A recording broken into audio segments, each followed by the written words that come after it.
बढ़िया सी ताज़ी एकदम ठंडी ठंडी मिष्टी दोई बनाने के लिए सबसे पहले मैं एक बोल लूँगी, उसके ऊपर रखूँगी ये छन्नी और इसके ऊपर हम छानेंगे आधा कप दही। तो ये घर की बनी हुई दही है जो मैंने कल जमाई थी, इसको हम छान लेंगे क्योंकि हमें गाढ़ी दही चाहिए। तो इसका पूरा एक्स्ट्रा पानी निकलने देंगे।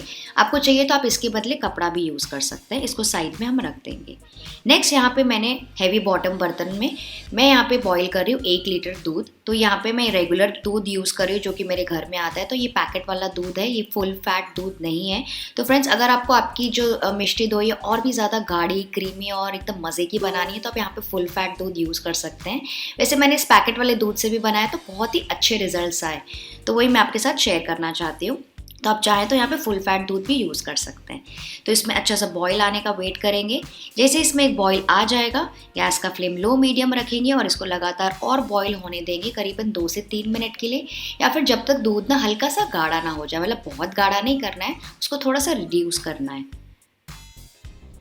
ये देखिए दूध थोड़ा सा गाढ़ा हो गया, बिल्कुल हल्का सा रिड्यूस हो गया। तो इस वक्त हम इसमें डाल देंगे आधा कप शक्कर और इसे भी मिक्स करके पकाएंगे कम से कम 2 से 3 और मिनट के लिए, जब तक शक्कर अच्छे से उसमें घुल मिल ना जाए और दूध थोड़ा सा और गाढ़ा ना हो जाए। तो इसको लगातार ऐसे चलाते रहिए। और अगर साइड में आपकी मलाई जमा हो रही है तो उसको भी आप स्क्रैच करके इसमें डाल सकते हैं। अगर आप फुल फैट क्रीम मतलब फुल क्रीम वाला दूध यूज़ करेंगे तो उसमें अच्छी खासी मलाई भी आपकी आएगी, तो वो भी आप इसमें ऐड कर सकते हैं। तो मैं इसको साइड में रख दूँगी दूसरे गैस के ऊपर ताकि थोड़ा सा और गाढ़ा हो जाए। तब तक हम कैरमल बना लेते हैं। तो यहाँ पे मैंने एक बर्तन लिया है जिसमें हम कैरमल बनाएंगे। इसमें मैं डाल रही हूँ आधा कप और शक्कर। आप 4 से 5 टेबलस्पून भी यूज़ कर सकते हैं और इस शक्कर को अच्छे से पिघलने देंगे। तो गैस का फ्लेम हमें लो मीडियम रखना है, वरना शक्कर ना एकदम तुरंत से जल जाएगी। तो इसे लो मीडियम फ्लेम पर ही थोड़ा सा ऐसे पिघलने दीजिए। धीरे धीरे आप देखेंगे, ये देखिए शक्कर घुल रही है, थोड़ी सी पिघल रही है। एक बार शक्कर जब पिघल जाएगी ना तो कैरमल का कलर आने में ज़्यादा समय नहीं लगता है।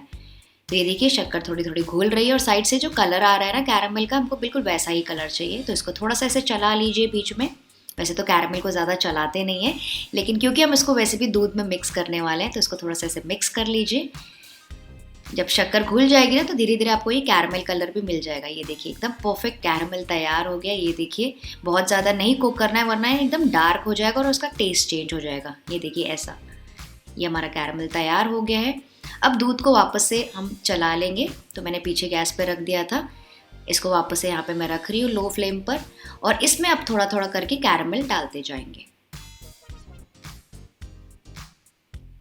तो ये देखिए आप ध्यान से डालिएगा कैरमल, क्योंकि जैसे ही आप कैरमल डालेंगे ना वो थोड़ा सा उफल जाएगा दूध, क्योंकि बहुत ज़्यादा गर्म होता है कैरमल। तो आप थोड़ा सावधानी से यहाँ पे काम कीजिए क्योंकि बहुत गर्म होता है इस समय वो। तो इसको थोड़ा थोड़ा बैचेस पे मिक्स करते जाइए, डालते जाइए, मिक्स करते जाइए जब तक कि पूरा कैरमल यूज़ ना हो जाए।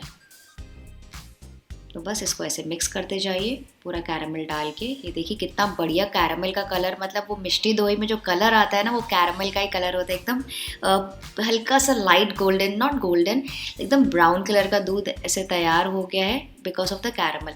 तो अब कैरमल डालने के बाद भी इसको पकाएंगे 2-3 और मिनट के लिए ताकि थोड़ा सा और गाढ़ा हो जाए।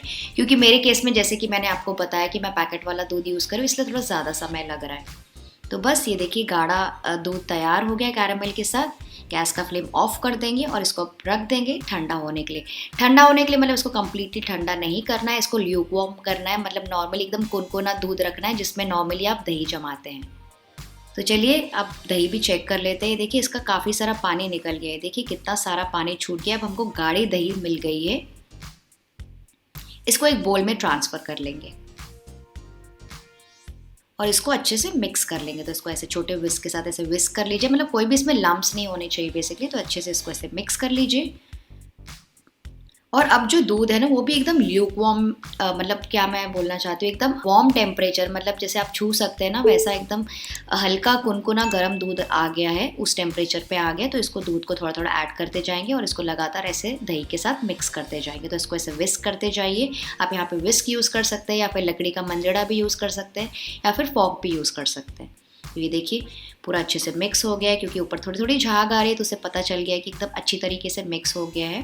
तो अब इसको हम सेट करने रखें, क्योंकि इस समय हल्का गर्म है तो इसी वक्त हमको इसको सेट करना है। तो यहाँ पे मैं ये अलग अलग बर्तन यूज़ कर रही हूँ क्योंकि मैं देखूँगी कि इसमें कैसे सेट होता है। तो यहाँ पे सबसे पहले मैं डाल रही हूँ स्टील की कटोरी में।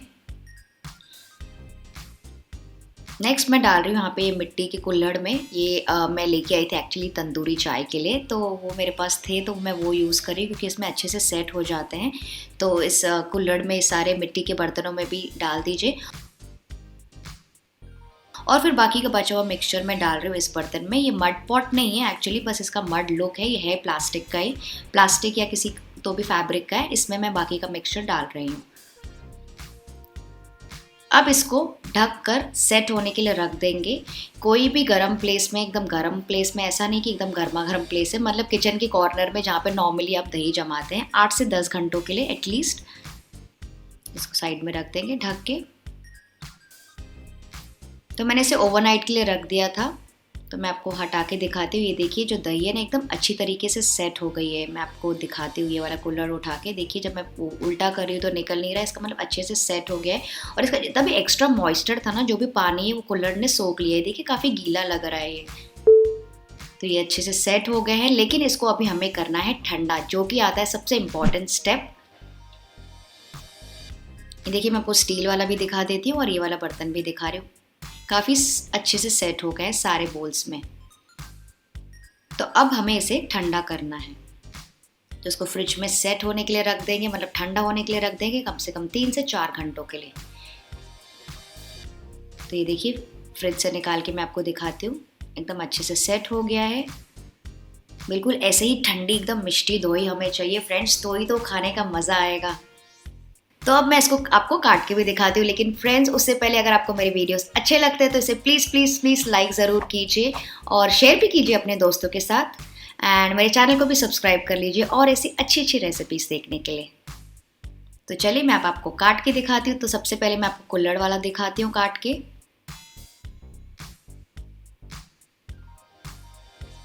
वाओ, ये देखिए एकदम चक्केदार मलाईदार, क्या मैं बोलूँ। मैंने तो पैकेट वाला दूध यूज़ किया था, उसके बाद भी कितनी एकदम मलाईदार दही निकली है। ये देखिए। नेक्स्ट मैं आपको दिखाती हूँ ये वाले बोल का। ये देखिए इसमें भी एकदम बढ़िया तरीके से एकदम चक्केदार दही सेट हो गई है। ऐसा नहीं कि पानी छूट रहा है, वो भी एकदम परफेक्ट है। और फिर मैं आपको स्टील वाला भी दिखाती हूँ।